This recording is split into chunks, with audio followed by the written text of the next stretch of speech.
থাপ্পড় দিছে, ফেরাউনের প্রতিনিধি মারা গেছে, একেবারে জাগাত পরে মারা গেছে।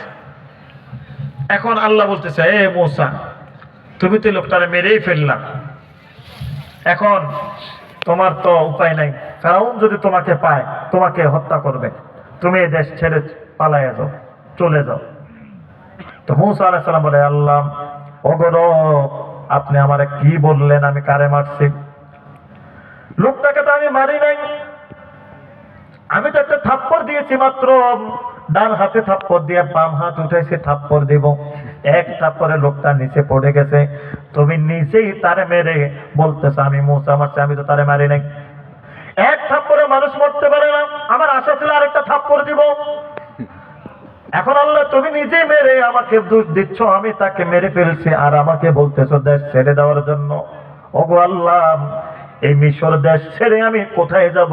আমার তো অন্য কোনো দেশে জায়গা নাই। আল্লাহ তাআলা বললেন, মূসা তুমি এই মিশর ছেড়ে মাদিয়ানের দিকে চলে যাও। মাদিয়ানে মূসা আলাইহিস সালামের কেহ নাই। মূসা আলাইহিস সালাম মাদিয়ানে যাবে। এখন মাদিয়ানে গেলে কে তারে খাওয়াবে, কোথায় সে থাকবে, কোথায় কি খাবে, টেনশন। বলেন টেনশন আছে না নাই? এখন আমি আপনাদেরকে বলছিলাম, যদি আপনি মুমিন হতে পারেন, আপনার দিলের ভিতরে আল্লাহ আপনাকে প্রশান্তি দিবে, শান্তি দিবে। দুনিয়ার কোনো জায়গায় শান্তি নাই। আপনি যদি কোরআন পড়ে নিজেকে মুমিন বানাতে পারেন, তাকওয়াবান বানাতে পারেন, তাহলে আল্লাহ আপনাকে শান্তি দিবে। আর যদি মুমিন হয়ে যান, মুমিনের কোনো টেনশন থাকতে পারে না। যদি আপনি মুত্তাকিন হয়ে যান, মুত্তাকিনের কোনো চিন্তা থাকতে পারে না। আল্লাহ তাআলা বলেন, ইন্নাল্লাহা ইউহিব্বুল মুত্তাকিন। আল্লাহ বলেন, আমি আল্লাহ তাআলা মুত্তাকিনদেরকে ভালোবাসি। মুমিনদের কোনো চিন্তা নাই, টেনশন নাই। আল্লাহ বলেন, ওয়া কানা হাক্কান আলাইনা নাসরুল মুমিনিন। মুমিনদের কোনো ভয় নাই, মুমিনদের কোনো টেনশন নাই, চিন্তা নাই। মূসা আলাইহিস সালাম আল্লাহ তাআলার হুকুমে চললেন মাদিয়ানের দিকে। মাদিয়ানের দেশে যাওয়ার পর ওই দেশের এক পাহাড়ের নিচে দেখতেছেন একটা কূপের পাশে দুইটা মেয়ে পানির বালতি নিয়ে দাঁড়ায় আছে। মূসা আলাইহিস সালাম দুইটা মেয়েকে দেখে কাছে গেলেন। যুবক ভাইরা খেয়াল করবেন, আমরা আজকে মাহফিলের দিন বয়ান শোনার জন্য আসছি। আবার দেখবেন কিছু যুবক ভাইরা বাজারে দোকানের ভিতরে আছে কোন মেয়েটা আসে দেখার জন্য। কথা বলেন, আছে না নাই? তাহলে এরা কি মাহফিল শুনতে আসছে না মেয়ে খুঁজতে আসছে?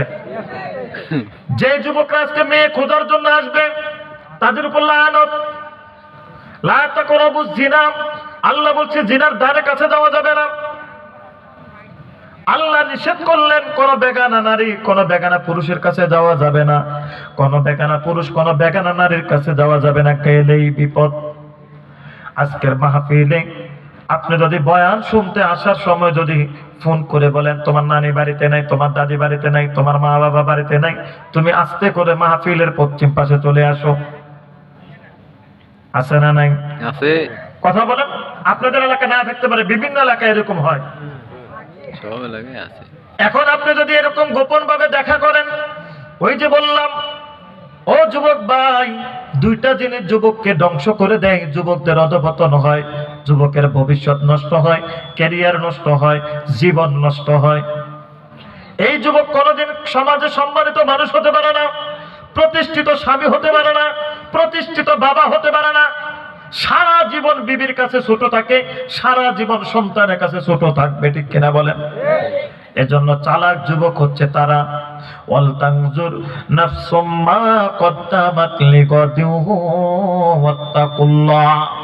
যারা প্রতিদিন হিসাব করবে, চালাক যুবক হচ্ছে তারা যারা প্রতিদিন হিসাব করবে, আজকে কয়টা মন্দ কাজ করলাম, কয়টা ভালো কাজ করলাম।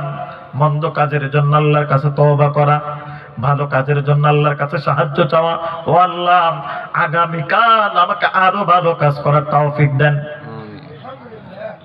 এইভাবে আল্লাহর কাছে দোয়া করা, মেয়ে দেখলে যে কাছে চলে যাওয়া, কথা বলা, এটা করা যাবে না, এটা করলেই বিপদ। যেই বন্ধু বিড়ি খায় তার সাথে চলা যাবে না, যেই বন্ধু ইয়াবা খায় তার সাথে বন্ধুত্ব করা যাবে না, যেই বন্ধু নেশা করে তার সাথে থাকা যাবে না, ঠিক কিনা বলেন? ঠিক। কারণ থাকলে বলবো বন্ধু একটা টান দাও, সমস্যা নাই, এক টানে না, এক টান দিলে কি এমন অসুবিধা? আজকে এক টান দিবে, আগামীকাল 2 টান, পরের দিন এক, পরে বলবো বন্ধু পুরাটাই নে টান মারি, ঠিক কিনা? এজন্য খারাপ বন্ধুর সাথে কি করা যাবে না, মিশা যাবে না। আল্লাহ বলেন ইয়া